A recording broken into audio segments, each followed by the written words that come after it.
အားလုံးပဲမင်္ဂလာပါဒီနေ့ကတော့ ChatGPT ကိုဘယ်လိုသုံးရမလဲဆိုတာပြောပြမှာဖြစ်ပါတယ် Can't make a promise but I do my best 25 sitting on 25 racks just got started no we ain't done yet but a new crib that's a goddamn flex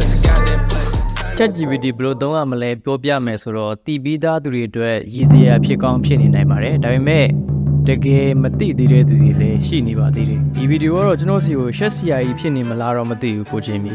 ChatGPT ဆိုတာဘာလဲဘယ်လိုသုံးရတာလဲဆိုတာပြောပြပါလားဒီ message ကြောင့်ဖြစ်ပါတယ်အဲ့တော့ ChatGPT ဆိုတာကိုမေးချင်တာမေးလို့ရတဲ့တငယ်ချင်းတယောက်လို့အလွယ်ပြောလို့ရတယ်ငါကောင်မလေးကိုသူ့ရဲ့မွေးနေ့မှာဗာပေးရင်ကောင်းမလဲဆိုတာမျိုးဖြေပေးနိုင်တယ်လို့လကဘာကိုသွားမဲ့ဒုံးပြင်းရဲ့လောင်စာစနစ်ကဘယ်လိုလုပ်လဲဆိုတာမျိုးပါဖြေပေးနိုင်ပါသေးတယ်အဲ့တော့ဒီလောက်ကောင်းတဲ့ ChatGPT ကိုဘယ်လိုသုံးရမလဲဆိုတာပြောပြပါပါအထူးသဖြင့် English လို့သိမကျွမ်းတဲ့သူတွေအတွက်မြန်မာလိုဘယ်လိုသုံးရမလဲဆိုတာကိုပါကျွန်တော်ပြောပြမှာပါChatGPT ကိုသုံးဖို့အတွက်အရင်ဆုံးကိုယ့်ရဲ့ဖုန်းကိုထုတ်ကြည့်လိုက်ပါ။အဲလိုကိုကင်ထားတဲ့ဖုန်းက iPhone ဖြစ်နေတဲ့ဆိုရင်တော့ဝမ်းသာပါတယ်။ ChatGPT ကိုသုံးဖို့အတွက်အများကြီးပို့လွယ်ကူသွားပါလိမ့်မယ်။ဘယ်လိုလဲဆိုတော့ ChatGPT ရဲ့ app က iOS မှာပဲရှိလို့ပါ။ပထမဆုံး iPhone ရဲ့ App Store ကိုသွားပါ။ ChatGPT ဆိုတဲ့ app ကို download လုပ်ပါ။ ChatGPT app တွေများနေလို့ဘယ် app မှမသိတော့ဘူးဆိုလို့ရှိရင်ဒီ ChatGPT အစစ်ရဲ့ link ကိုကျွန်တော် comment မှာချထားပြပါမယ်။အဲဒီ link ကနေတန်းဝင်ပြီးတော့ download လုပ်လို့လေရပါတယ်ဒီမှာကတော့သူကထိတ်ဆုံးမှာပဲ ChatGPT ဆိုပြီးတော့အဖြူပေါ်မှာအမဲ logo လေးနဲ့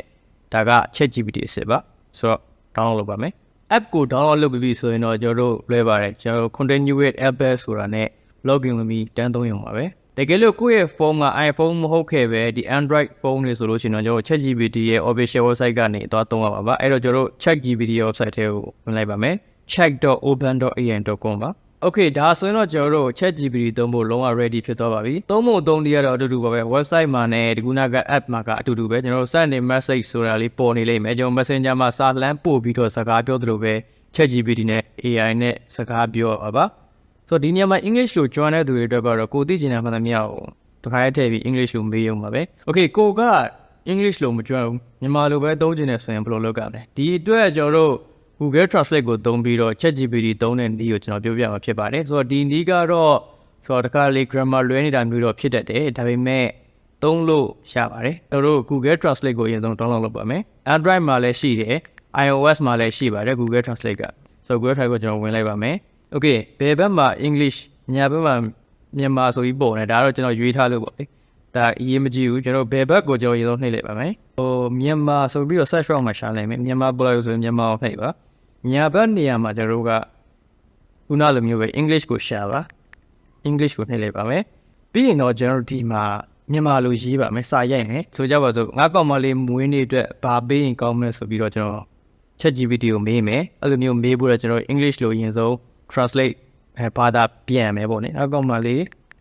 Okay ဒါဆိုရင်တော့အောက်မှာ English ကသူတို့ဘာသာပြန်ပေးပြီးသွားပြီဆိုတော့ဒါကိုကျွန်တော်တို့ဒီဘက်ညာဘက်တောင်းဆုံးကဒီလေးတောင်းပုံလေးကိုနှိပ်လိုက်ရင်ဒါ copy ကူอ่ะဒီစာကို copy ကူတော့တာပဲဒီစာကို copy ကူပြီးသားစာကိုကျွန်တော်ခုန ChatGPT ထဲကိုပြန်သွားမယ် paste နှိပ်လိုက်မယ် ChatGPT ကိုမေးမယ်ဒါဆိုတော့ ChatGPT ကကျွန်တော်တို့ကိုဘာတွေပေးလို့ကောင်းတယ်ဘာတွေပေးသင့်တယ်ဆိုတဲ့အဖြေတွေဖြည့်ပေးနေဖြစ်ပါတယ်ဒါတွေကိုလည်းကျွန်တော်တို့ကဆိုကြပါစို့နားမလည်ဘူးကျွန်တော်ဒါတွေကိုမြန်မာလိုဖတ်ချင်တယ်ဆိုလို့ရှိရင်လည်းအတူတူပါပဲဒီကစာတွေကိုအကုန်လုံးကျွန်တော်တို့ဒီမှာ copy ကူးပြီးတော့ခုန Google Translate မှာကျွန်တော်သွားပြန်ပြီးတော့ဖတ်ကြပါမယ်ဒီမှာ copy ကူးတာတော့ဒီဘက်ဘက်က၄တောင်ပုံလေးပါပဲ၄တောင်ပုံလေးကိုနှိပ်လိုက်မယ်ပြီးရင်ခုနက Google Translate ကိုကျွန်တော်ပြန်သွားမယ်ဒီနေရာမှာကျတော့ကျွန်တော်တို့ကမြန်မာကနေ English ကိုပြန်မှာမဟုတ်တော့ဘူး English ကနေမြန်မာကိုပြန်မှာဖြစ်သွားပြီအဲ့တော့မြန်မာကိုနှိပ်လိုက်မယ် search box မှာ English ကိုနှိပ်လိုက်မယ်ပြီးရင်ညာဘက်မှာတော့ကျွန်တော်တို့မြန်မာဘာသာကိုပြန်မှာဖြစ်တဲ့အတွက်မြန်မာဘာသာကိုတော့ရေးပါမယ် Okay ပြီးသွားရင်တော့ဒီနေရာမှာကျွန်တော်တို့ခုနက copy ကူးလာခဲ့တဲ့စာတွေကိုထည့်လိုက်မယ်ကိုဒါဆိုရင်ဒီအောက်မှာသူဘာသာပြန်ပေးထားတဲ့